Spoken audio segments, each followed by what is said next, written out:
Assalamualaikum warahmatullahi wabarakatuh. Hamdan lillah, usolli wa usallimu ala rasulillah Muhammad ibni Abdillah wa ala alihi wa ashabihi wa mawalah.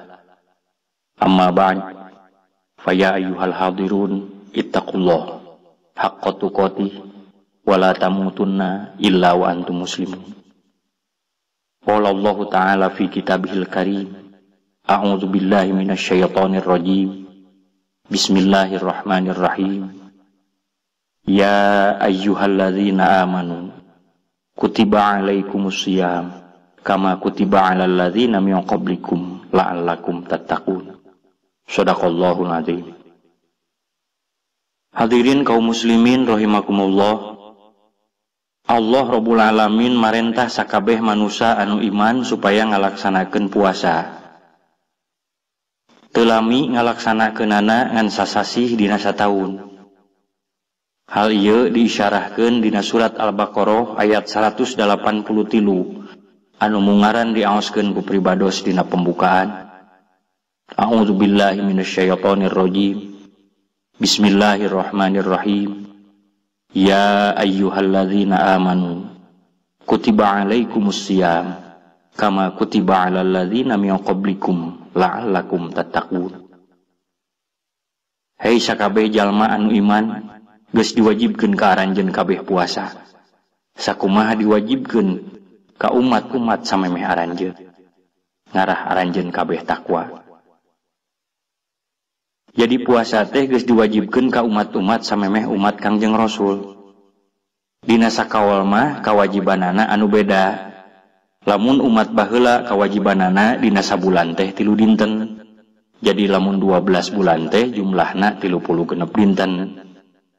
Umat Kangjeng Rasul kawajiban puasana sasasih kirang langkung 30 dinten panginten.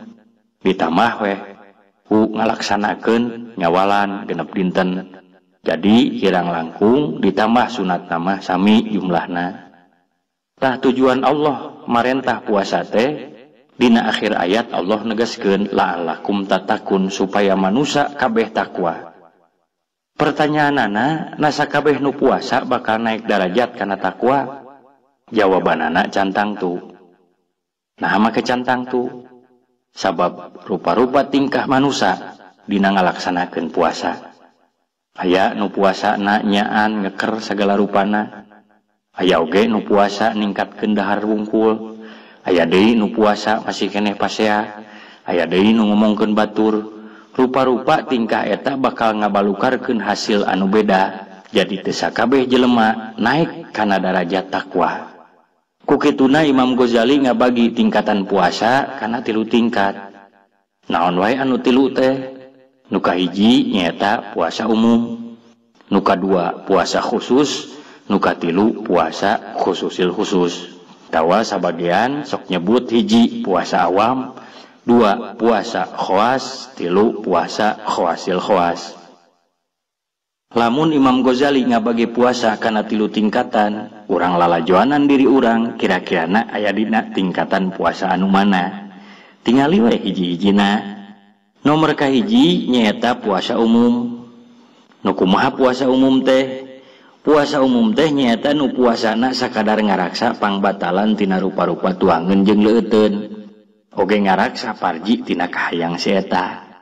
Tah golongan ieu mah teu daek ngaraksa anggota badan tina rupa-rupa maksiat.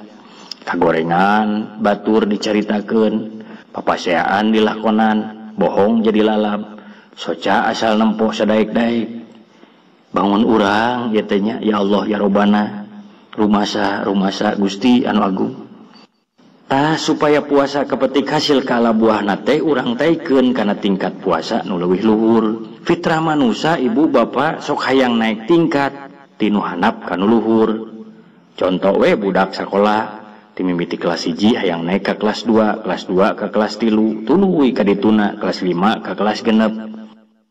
Lamun budak betah di hiji kelas, mung kuring mah hayang keukeuh we di kelas 5. Mung naik ke kelas 6, bangun teu pati cager teh budak teh nya. Tah diri urang oge lamun ngarasa cukup dina tingkatan puasa, nyata puasa umum teh bari teu daek ningkatkeun kana puasa khusus bangun-bangun gering ya teh urang. Ku kituna urang taikeun kana tingkatan puasa anu kadua nyaeta puasa khusus teh. Nu kumaha puasa khusus teh? Cindekna nu ngaraksa sakabeh anggota badan tina rupa-rupa dosa. Imam Ghazali ngabejar beaskeun kumaha carana supaya naik pangkat tina puasa umum kana puasa khusus. Sumuhun kumaha carana atuh? Tah saur Imam Ghazali di mana hayang naik tingkat tina puasa umum kana puasa khusus aya genep perkara nu kudu ku urang dipigawe. Nomor kahiji nyaeta ghaddul basar, ngaraksa pangningali atanapi ngaraksa soca. Muncik basa sepuh mageninganan ulah nempo lamun lain tempohunana, sabab lamun nempo kana lain tempohunana bahaya. Malih Rasul kantos ngandika an-nadratu sahmun masmumun min siham iblis. Pangningali teh panah beracun di antara panah-panah iblis. Malah sing saha nu bisa ngaraksa mangka bakal karasa amisna iman. Paingan atuh ya Allah ya Robbana urang macan karasa amisna iman teh. Dapang ningali teh ya Allah ya Robbana sagala ditempukeun. Contohna we urang gaduh tujuan rek nagih hutang. Datang ka hiji jalmi nu gaduh hutang teh. Assalamualaikum, waalaikumsalam cek budakna. Neng ari bapak aya? Aya. Diantos sakedap mangalingi. Calik urang dina kursi ngantosan bapana.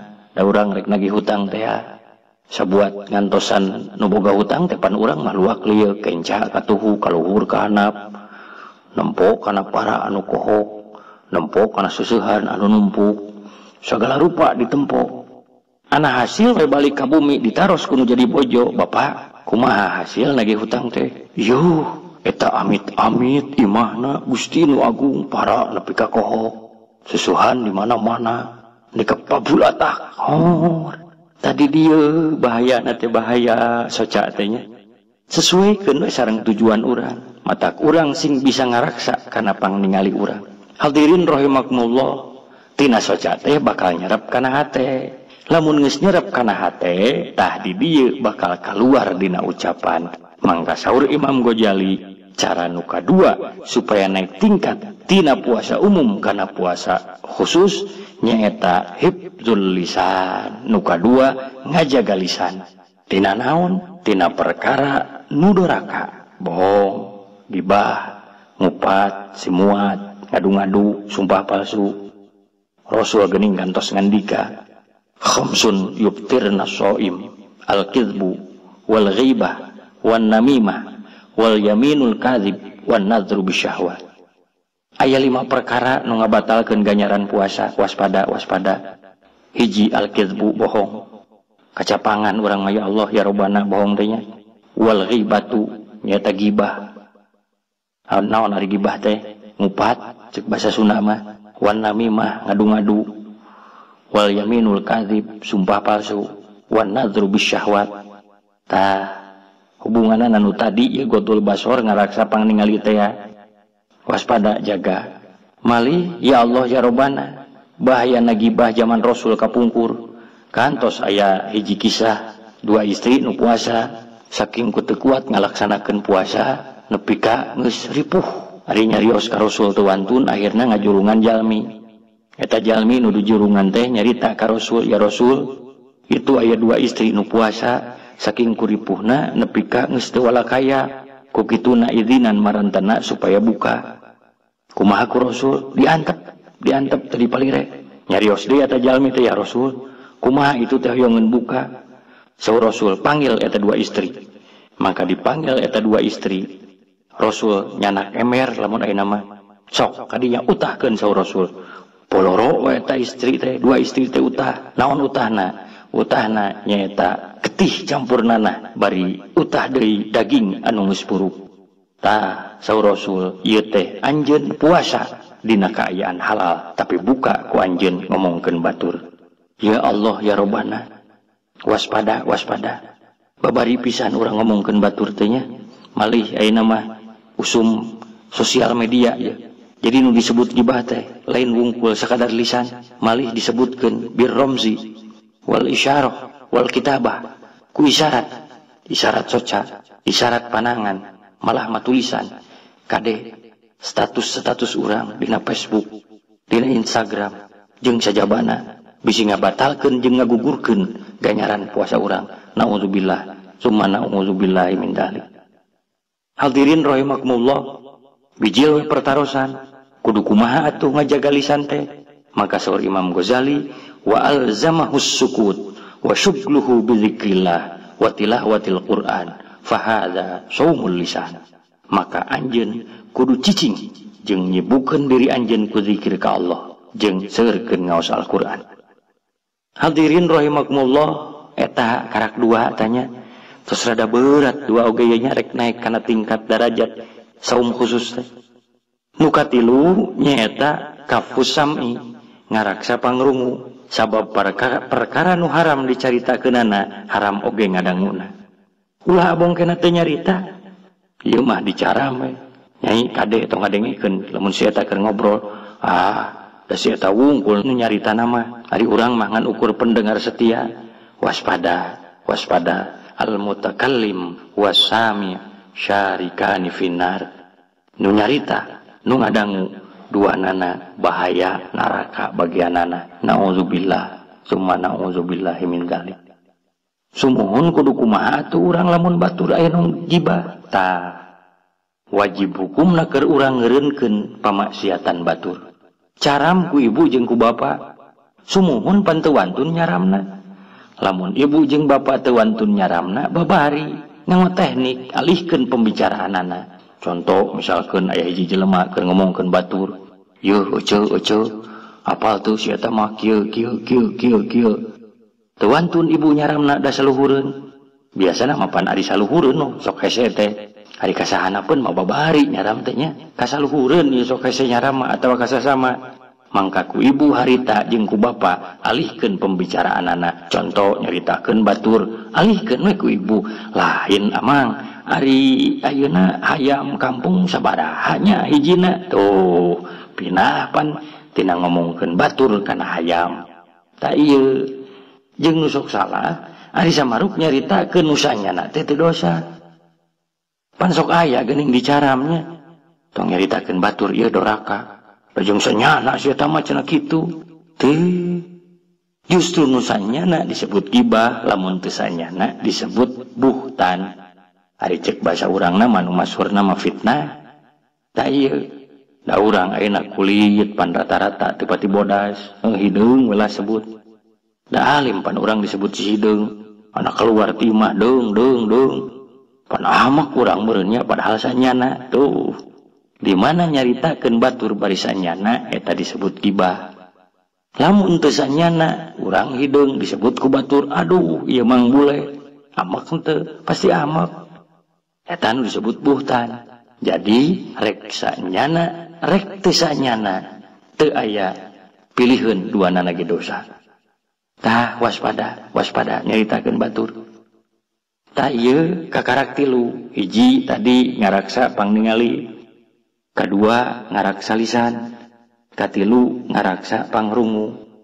Nu kaopat supaya naik pangkat tina puasa umum kana puasa khusus teh nyaeta raksa sakabeh anggota badan tina dosa.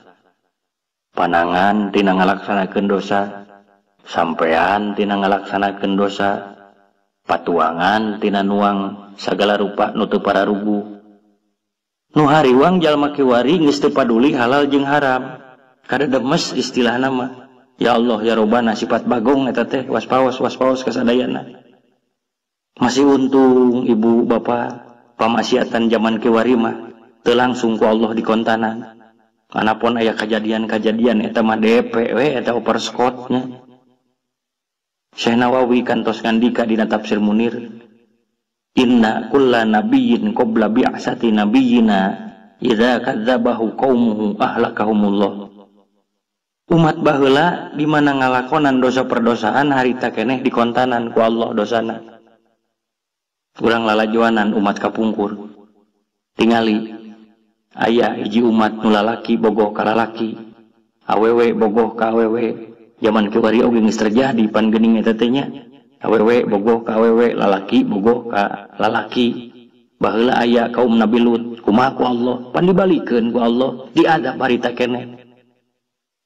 Teu ibadah, tilu Sabtu, tuluy-tuluy, pan ku Allah langsung disapa, harita keneh dirubah pamenteuna jadi monyet. Kunu kirodatan khosi. Nah ya ayeuna kitu nu teu jumaah, ku Allah langsung jadi monyet. Balatak siga namanya, balatak ieu lamun kitu, matak sing syukur janten umat Kangjeng Rasul. Umat Kangjeng Rasul mata dikontanan adabna nya nu kumaha atuh ayeuna tah ayeuna mah nu seseueurna ari tangtungan jelema hatena hate monyet, tangtungan jelema hatena hate bagong. Bagong tadi teh nu kada demes nu sagala dihakan. Ai bagong pan ngahakana sok naon, dina hiji kitab disebutkeun inzirul bar, bagong. Bagong sok ngahakan cacing. Aya oge hayam sok ngahakan cacing. Bedana hayam jeung bagong, lamun hayam ngahakan cacingna diteangan heula dicakar. Ari bagong mah henteu, langsung we ku bangusna. Sabab ceuk bagong, lamun ku aing dicakar eta cacing bakal ngacleng ka batur. Tuh nepi ka kitu. Malah bagong teu keur neangan cacing, we ngahakanan cacing. Nempo pamajikanana ditumpakan ku batur, hamek eta bagong.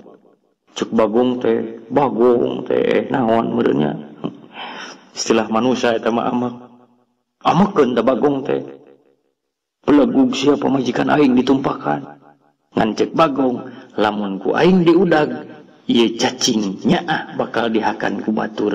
Tuh loba jelema ayeuna nu tangtunganana jelema tapi hatena hate bagong. Naudzubillah summa naudzubillah min dzalik.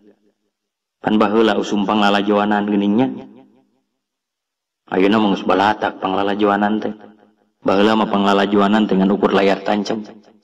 Usum sim kuring keur budak layar tancap. Eta si nyai disamper putra ibu jeung putra bapa teh ku kabogohna.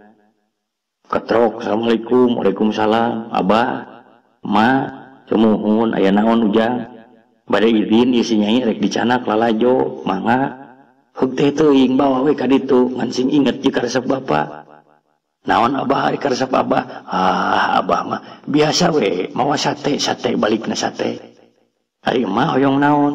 Ari mah kacang we kacang. Geridig eta anakna dibawa.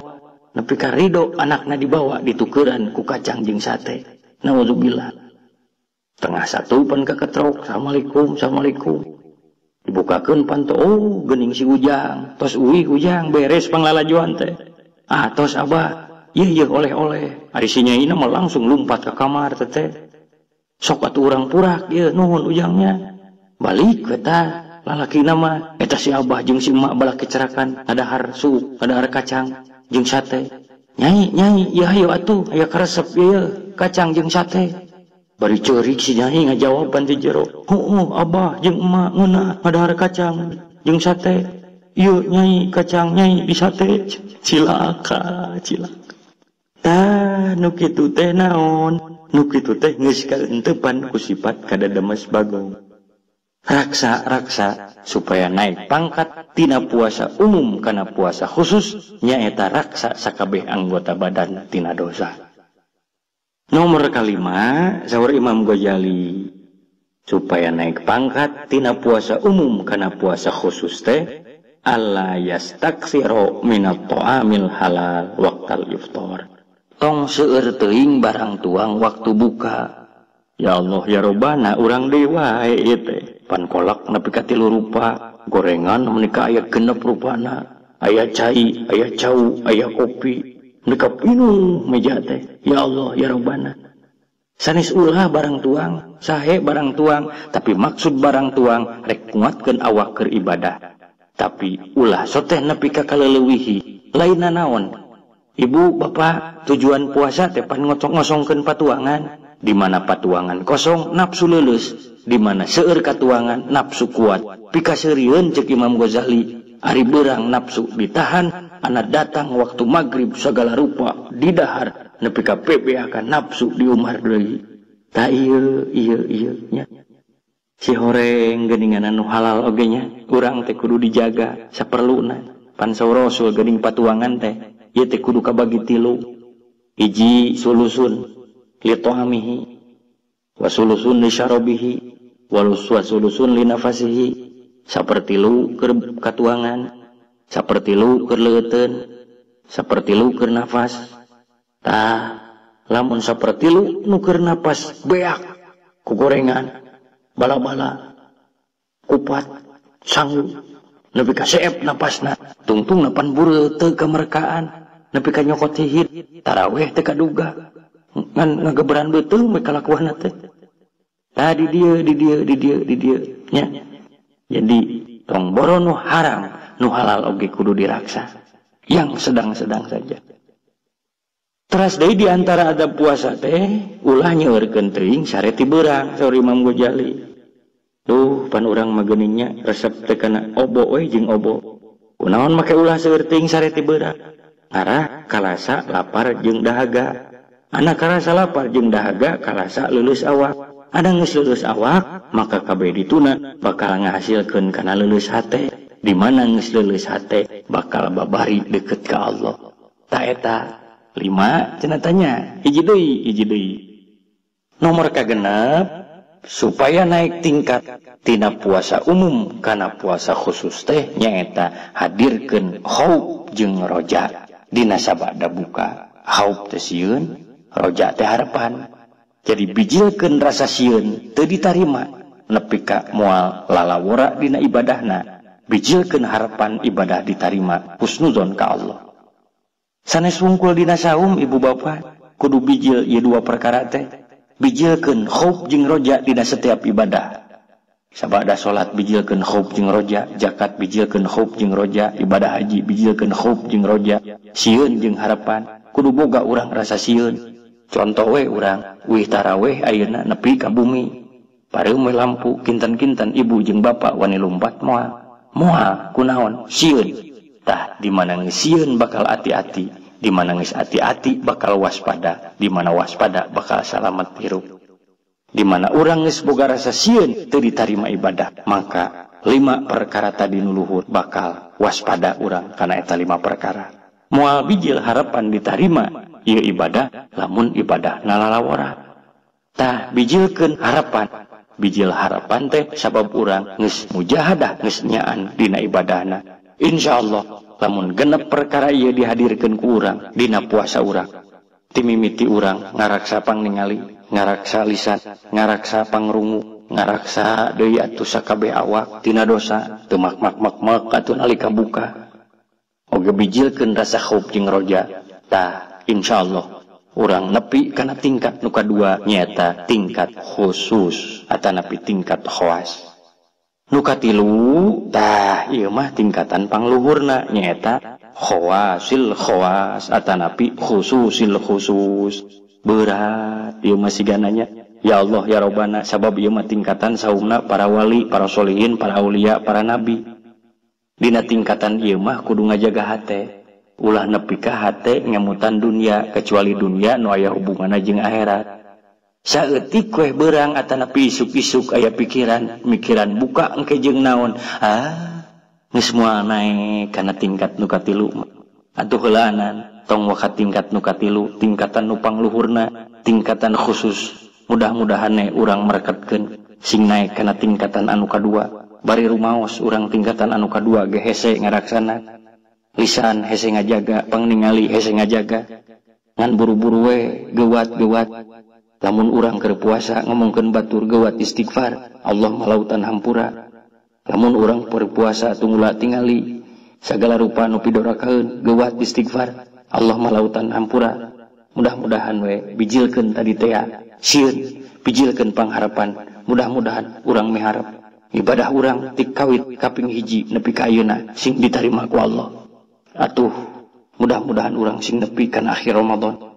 Malah manar urang nepi kana Ramadan anu bade kaluar tina Ramadan dina kaayaan fitrah, balik di kana fitrah minal aidin wal faizin, kaasup kana golongan anu menang, kaasup kana golongan nu balik deui kana fitrah. Hadirin rahimakumullah, sasieun sabeunyeun sing janten manfaat. Adaan ya Allah wa iyyakum ajmain. Wallahu muwaffiq ila aqwamit thoriq. Wassalamualaikum warahmatullahi wabarakatuh.